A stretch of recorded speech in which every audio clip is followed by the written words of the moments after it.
one of the people who's asked to speak gives me a lot of pleasure to say we can accommodate you, Jeremy, that he's got to get back to the House, so it's very right and fitting, I think, at this point that Jeremy Corbyn speaks to us.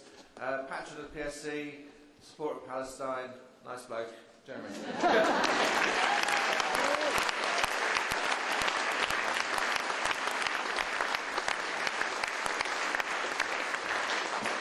Thank you very much, Hugh. Let's not take a vote on the last part of it.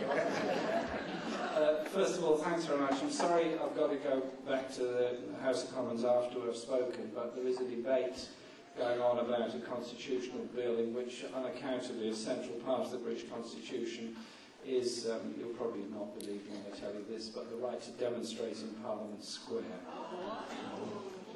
I think 10 years imprisonment for anyone demonstrating over is a reasonable starting point. Or do you think more than that? A little more than that, perhaps? So I'm going back to do that now. I'm sorry about that, but I'm sure you'll understand the importance of at least making our presence felt on that. First of all, thanks very much for a fantastic turnout tonight.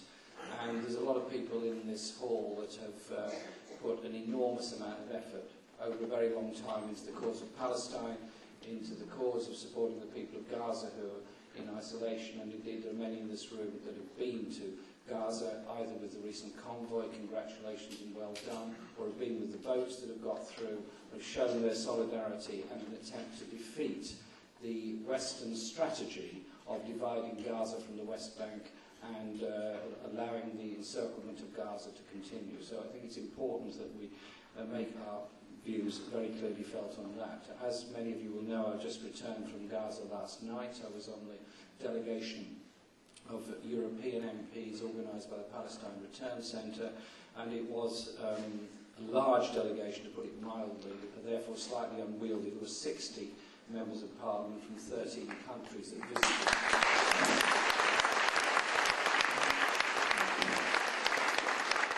And I think it's important to put on record our thanks to the Palestine Return Centre for all the organisation they put into that, and for the very significant impact of getting such a large number of people to visit Gaza, where we were given an incredible reception at every level. I've never, ever gone through the equivalent of an immigration checkpoint and had the official shake your hand before stamping your passport and say, welcome, it's nice you could come here. Most immigration officials say, who are you, what do you want, why are you here? And they approach it by saying, you're more than welcome here. Then give you a bunch of flowers. I mean, I've never had that at Heathrow, I don't know if anyone else has.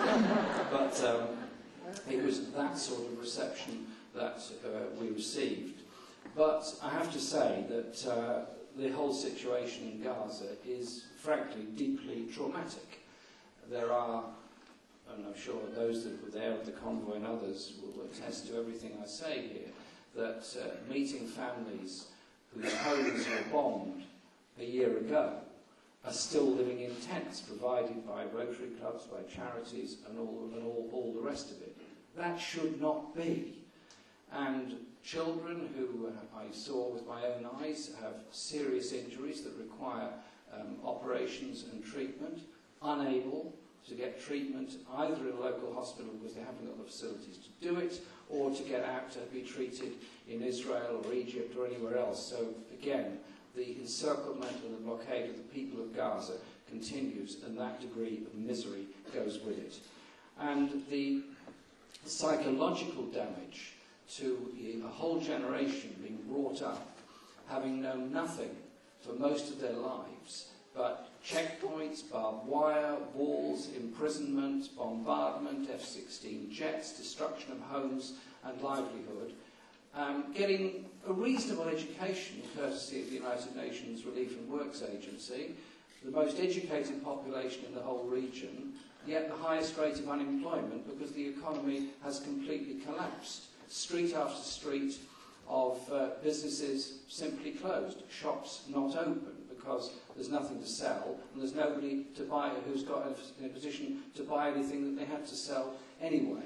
And such is the economic devastation that those people that are in work essentially either work for the government of Gaza or for the United Nations Relief and Works Works Agency. And so this leads to psychological damage to a whole population, and for almost the first time, a degree of depression amongst young people as to their future, and a feeling that the only thing they can look forward to is escape. It is a brutal, vicious, nasty, and very, very dangerous situation. I was, like all of us here, taking part in all the demonstrations concerning the bombardment of Gaza a year ago, and the horrors that we witnessed on the television screens. But to see it, okay, a year on at first hand, the wanton destruction of people's homes, of a school that I visited when I was an election observer there at the presidential election, with a shell that had gone not through one wall but two. Now, how can anyone possibly justify firing a shell through a school? You have to be some kind of cold-blooded individual to be able to even think of justifying that kind of thing. Then the deliberate shooting down and bombing of minarets above mosques as a way of destroying people's sense of identity within their community. And then meeting families where one woman told me her husband, who had worked in Israel and spoke very fluent Hebrew, had been moved to what he thought was a safe place. When the bombardment started last year, the Israeli soldiers arrived at the door, and he explained to them in Hebrew that he wished to live, to stay there, and he was shot at point-blank range in cold blood. His son, traumatised, understandably protested this, so was shot as well. The body lay outside the house for 18 days, because they couldn't get out. Now, though the remains of the family, those children growing up, will never, ever forget that experience. They'll be traumatised for the rest of their lives, as indeed whole communities are. That is the reality of what Israel was doing only a year ago in Gaza. And the supplies that eke their way through, the endless delays of the crossing points. In 2007, there were 500 trucks a day going in and out of Gaza. On a good day now, it's 100. Most days it's 80. Some days it's even less than that. And so it is a very, very serious situation indeed.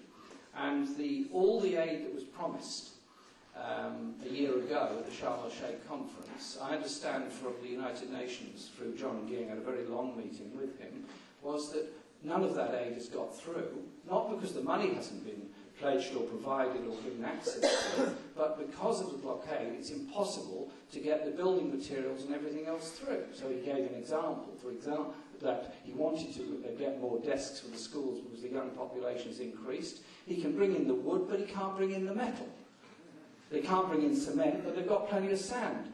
Anyone that knows anything about building knows it's quite difficult to make a building only with sand. It does require a bit of cement to bind it together. And so reconstruction isn't happening. And all this horror, misery and depression goes on.